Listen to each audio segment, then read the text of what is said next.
Hi అండి, నమస్తే. Welcome back to our channel Rakshita's home foods. ఈరోజు వీడియోలో ఎప్పుడూ చేసే ఆ బోరింగ్ రసం కాకుండా ఇలా కొత్తగా క్యాటరింగ్ స్టైల్లో రసం చేసి పెట్టండి. మీ వీధంతా గుమగుమలాడుతుంది. అలాగే మీ ఇంట్లో వాళ్ళు కూడా లొట్టలేసుకుంటూ తింటారు ఖచ్చితంగా. ఇలా ఇంట్లో ఏమీ కూరగాయలు లేనప్పుడు ఒక 10 to 15 మినిట్స్లో ఇలా రసం చేసి పెట్టండి. చాలా చాలా టేస్టీగా ఉంటుంది. సో లేట్ చేయకుండా ఆ ప్రాసెస్ ఏంటో చూసేద్దాం పదండి. ముందుగా రసం చేయడానికి 3 లేదా 4 స్పూన్ల వరకు కందిపప్పుని ఇలా శుభ్రంగా వాష్ చేసుకొని 1 లేదా 2 సార్లు వాష్ చేసుకొని పక్కకు పెట్టుకోవాలి. ఈ పప్పు నానేలోపు ఇలా 3 మీడియం సైజు టొమాటోస్ని ఇలా పైన తొక్క తీసి మనం శుభ్రంగా వాష్ చేసుకొని కుక్కర్ గిన్నెలోకి యాడ్ చేసుకోవాలి. తర్వాత ఇందులోకి ఒక ఆనియన్ని ఇలా కట్ చేసుకొని వేసుకోవాలి. తర్వాత కొంచెం చింతపండుని యాడ్ చేసుకుంటున్నాను. ఇంత యాడ్ చేసుకుంటే సరిపోతుంది పులుపు అనేది. తర్వాత 1 స్పూను ధనియాలని, అలాగే 3 ఎండుమిరపకాయలని యాడ్ చేస్తున్నాను. ఇందులో ఇంకా కారం ఏది యాడ్ చేయకుండా ఓన్లీ ఎండుమిరపకాయలతోనే చేస్తున్నాం. అలాగే ఇందులోకి 1 స్పూను జీలకర్రని, అలాగే 200 ml వరకు వాటర్ని యాడ్ చేసుకుంటున్నాను. తర్వాత మనం నానబెట్టి పక్కన పెట్టుకున్న కందిపప్పును కూడా ఇందులోకి యాడ్ చేసుకొని మనం మూత పెట్టుకొని విజిల్ పెట్టుకోవాలి. ఈ రసంలో మనం చాలా తక్కువ చింతపండుని యూజ్ చేసాం కాబట్టి ఇది హెల్త్కి చాలా మంచిది. అలాగే ఇందులో మిరియాల పొడి, ఇంగువని వాడతాం కాబట్టి ఇది జలుబు దగ్గు తగ్గడానికి తోడ్పడుతుంది. దీన్ని హై ఫ్లేమ్లో అయితే 1 విజిల్ని, మీడియం ఫ్లేమ్లో అయితే 2 విజిల్ని పెట్టుకొని ఇలా మనం మెత్తగా ఉడికించుకోవాలి. తర్వాత విజిల్ తీసేసుకొని టొమాటోస్ పైన ఉండే తొక్కును కూడా తీసేసుకొని కొంచెం చల్లారిన తర్వాత దీన్ని మిక్సీ జార్లోకి యాడ్ చేసుకోవాలి. ఇందులో మెయిన్ ఇంగ్రీడియంట్ వచ్చి కందిపప్పు. ఈ రసంకి చాలా టేస్ట్ని ఇస్తుంది.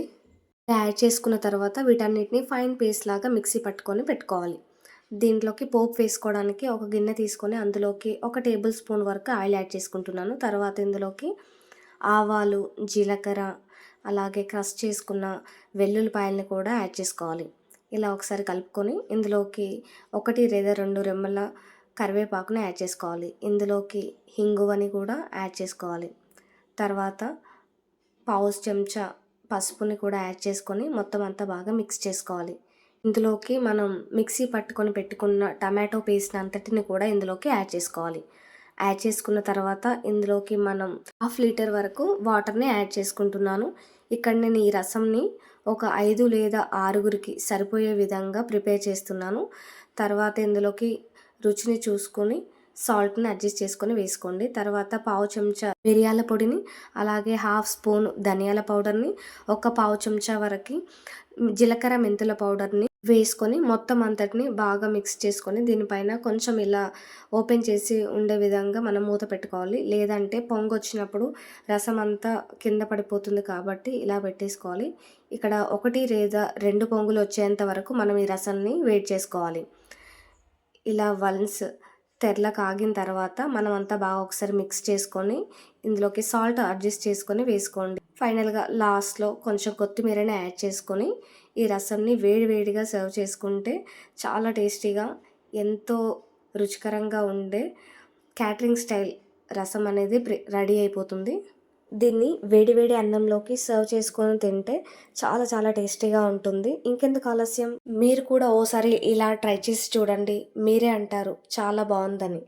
నచ్చితే ఖచ్చితంగా నాతో షేర్ చేసుకోవడం మాత్రం మర్చిపోవద్దు. ఫైనల్గా like, share and subscribe to my channel. మరిన్ని simple and easy quick recipes కోసం రక్షితాస్ హోమ్ ఫుడ్ ఛానల్ని సబ్స్క్రైబ్ చేసుకోండి. Thanks for watching. బాయ్.